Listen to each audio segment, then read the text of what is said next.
Yo, it's so lit. What? And we need you to make another video. Yeah, we need to make, bro, you need to make another video, please. You need to make another video. The fans are waiting. They're waiting for another content. Come on. Alright, man. Time to show the fans what they need. They're so lit and all the kids. They're so lit and all the kids. They're so lit and all the kids. OB, you made it hit. You subscribe, I do vids. I'm really on my grind. Cause time don't wait on nobody, so I can't wait on time. Oh yeah, we really finna get lit. Air so lit squad, we finna get rich. Oh yeah, we making bangers on YouTube. We ain't gotta be on Twitch. Y'all make sure y'all like, comment, and subscribe to the channel, so you could become a lit kid or another member. Room in another lane. Make sure you stay a lit kid, don't ever change. One day they gon' put Air so lit in the Hall of Fame.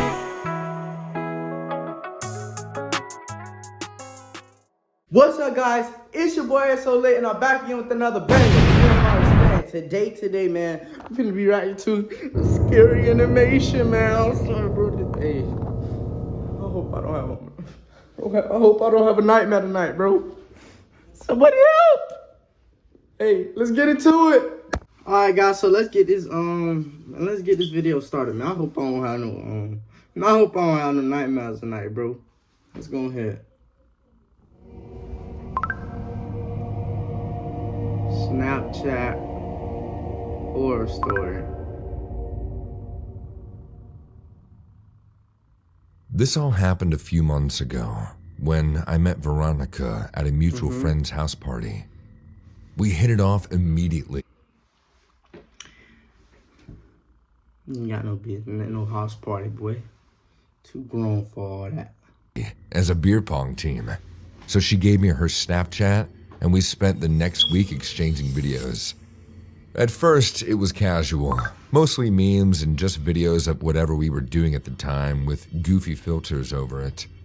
Like, I sent Veronica a snap of me cooking breakfast and then slapped a psychedelic lens over my face that made me look like a hip. No, sir. You're too grown for all the filters, dude. Hey, stop it. That's not it, dude. It's not. After about a week, Veronica started sending me flirtier snaps. Nothing wild, just stuff like blowing me a kiss at the end of a video or using a heart emoji filter. I was vibing with that because Veronica was gorgeous. Dark hair, dark eyes, and slim. We'd probably exchanged 100 snaps before I saw the face in the background. I was laying on the couch playing Elden Ring when I received the snap. "Hey Troy, what do you think of my new earrings?" Veronica asked in a video. She was sitting at her kitchen table with some kind of pirate filter on. It added big fake gold earrings as well as an eye patch. Just as the snap was ending, I sat up.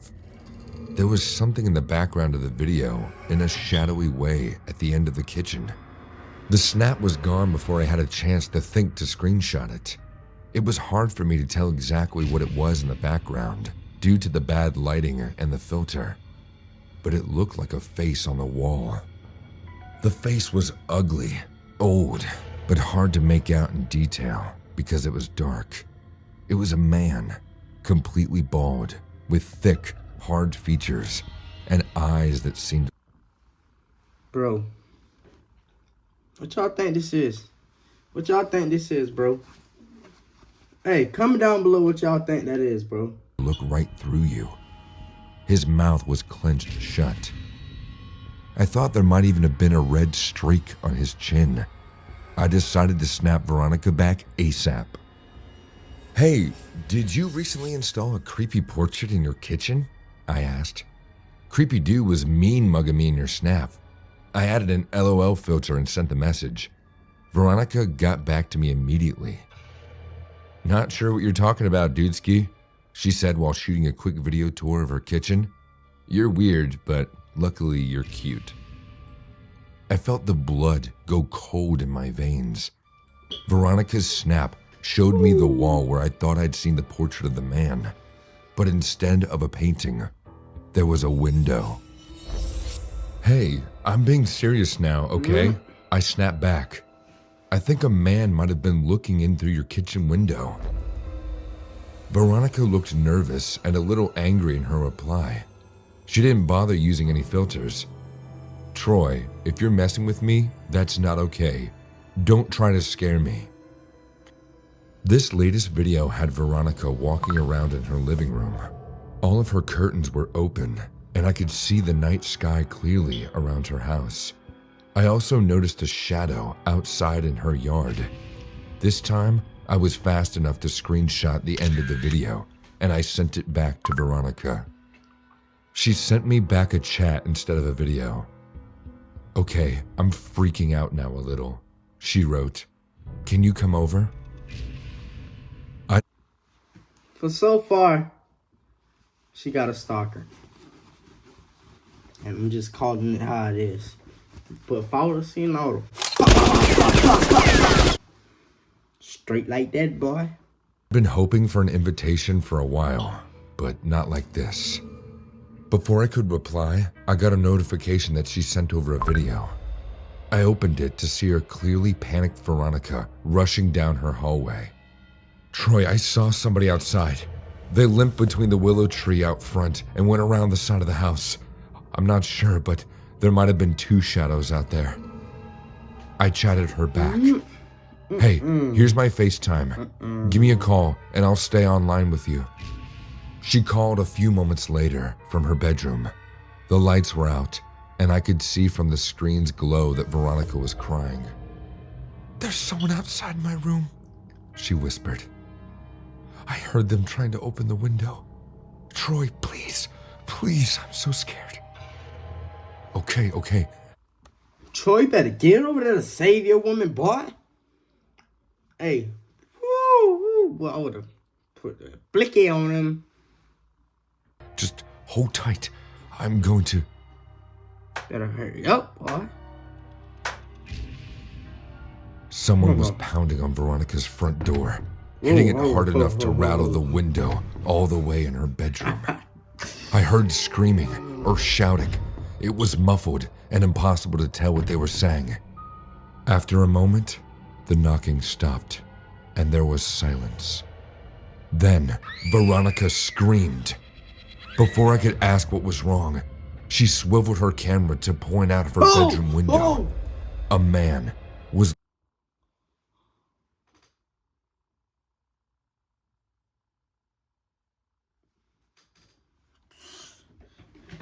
Yep, I'm praying to God before I go to sleep tonight. Pray for me. looking inside. The same man I'd spotted in her kitchen window. I got scared, boy. His face was pale and up close, clearly streaked with blood on his chin and cheeks. Veronica ripped the curtains shut and began hyperventilating. Hey, listen. You need to stay quiet. Stay hidden. Barricade your bedroom door. Put something heavy against the window, too. Then you need to hang up this call and... No, please, she whispered, breathing harder. Don't leave me. Just for a minute, I promised. You need to call 911. I'll call them too, to make sure we get through. Snap me your address and I'll be on your way over to you. Please hurry. Veronica hung up and I instantly got a notification in the chat. I was already on my way out of the door, sliding my boots on and my jacket. When I connected with 911, the dispatcher confirmed that they were already on the line with Veronica. Since she was talking to a professional, I sent her a quick Snapchat video instead of FaceTiming. Hey, I'm on my way. So are the police. You'll be okay, I said, climbing into my truck. The cops beat me to Veronica's house. There were 2 squad cars parked at the curb when I pulled into her driveway. There was also a dead man lying in the front yard. He was face down in the grass, an axe still embedded in his back near the top of his spine. As I got closer, I saw the man was bald and very pale. There was one officer standing near the corpse, talking into her radio. and 2 more at the front porch of the house, trying to calm Veronica down. The first officer started to step to block me, but Veronica caught sight of my approach and came sprinting down the steps. She jumped into my arms and clutched me tight, sobbing so hard I couldn't make out what she was saying. I hugged her back, but my attention was on the body in the yard. I saw the first cop lean over to shine a light in its face. The corpse was definitely the man I'd seen peering into Veronica's window. The stalker. The potential home invader. I doubted Veronica was savage and composed enough to put an axe into his back. So, who killed him? The answer became clear when more police cars arrived but stopped 3 houses down instead of at Veronica's. When I was finally able to get Veronica to calm down, I let a paramedic look over her while I walked down the street. This time, a cop did stop me at the edge of the yard. A crime scene technician was marking off an open door to the house with black and yellow tape. I was able to see a woman's body lying in the living room floor before they shuffled me away. The rest of the story came out in the paper that week. Veronica's neighbor, a middle-aged couple that just moved in, were brutally murdered the same night she and I were exchanging snaps.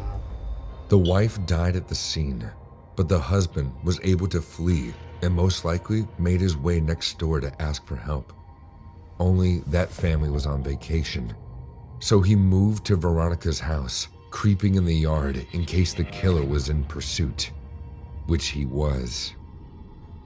The man probably tried to get Veronica's attention quietly at first, then started pounding on the door when he realized he was being followed. He ran around to her window when she didn't answer. That's when the killer must have caught up with him and planted an axe in his spine as the man tried to dash across the yard. Man, no. I know Veronica blames herself for not opening the door, but how could she have known that her stalker was really a victim?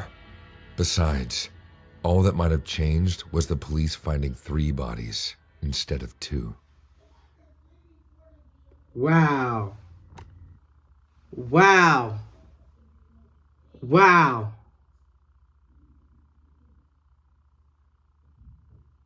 Y'all go ahead with that, man. Go ahead with that, man.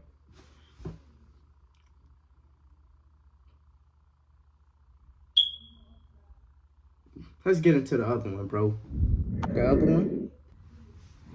Where's at the other one? This happened about a month ago, but I couldn't decide if I should tell it or not. I'm kind of a paranoid person and didn't know if I was going to deal with something like this again if I talked about it. But since it's been a month and nothing has happened again, I'll share it. Guys, one more thing. I'm not going to pause until the end of the video. I'm not even going to pause. I'm going to just let it ride. Alright? I'm going to let it ride. English is not my native language, so bear with me if I sound weird.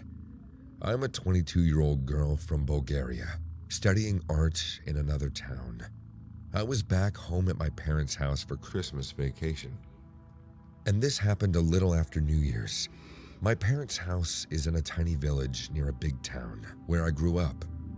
We moved into the village and now live in a 2-story house. I was sitting one night in my room and watching some amazing horror stories by MJV Animations, as I usually do. It was about 2 o'clock, and I was immersed in a scary story, not knowing that I would be living in my own horror story real soon. It started with me receiving a notification from Snapchat that someone had added me. I was kind of confused, but I still opened it and saw that someone with the username Lappy789 added me as a friend. Now, I want to explain why this is weird to me. I hardly use Snapchat. I just have it on my phone for no reason at all.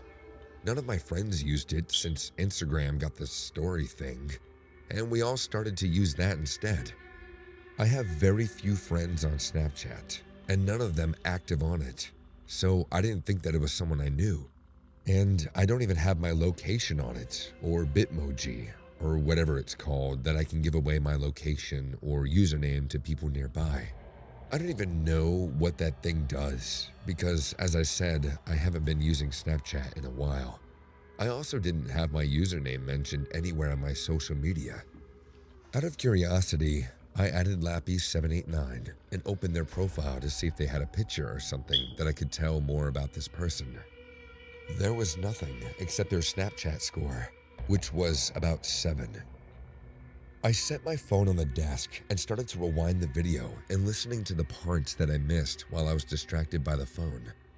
As I got ready to go back to the video, I got another notification. It was from Lappy789 again, and this time it was a snap. I opened it, and it was a picture of grass taken with a flashlight. I stared at it, all confused, and then typed, "What is this?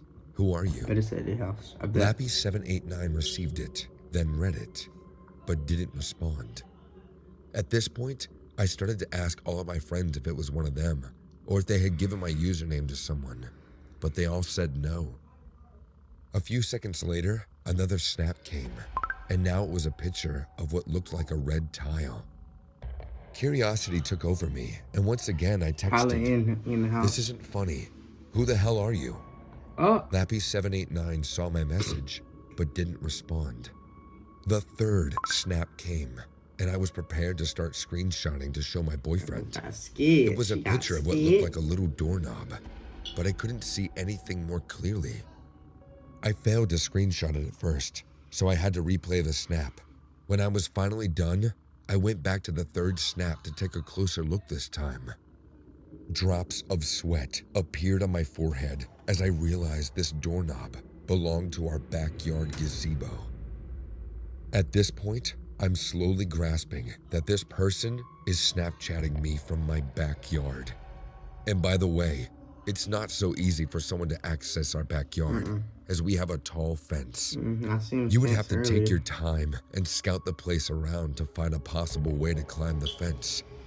It would be even more difficult in the dark, which meant whoever this was had been looking around our house during the day to find a way to get in.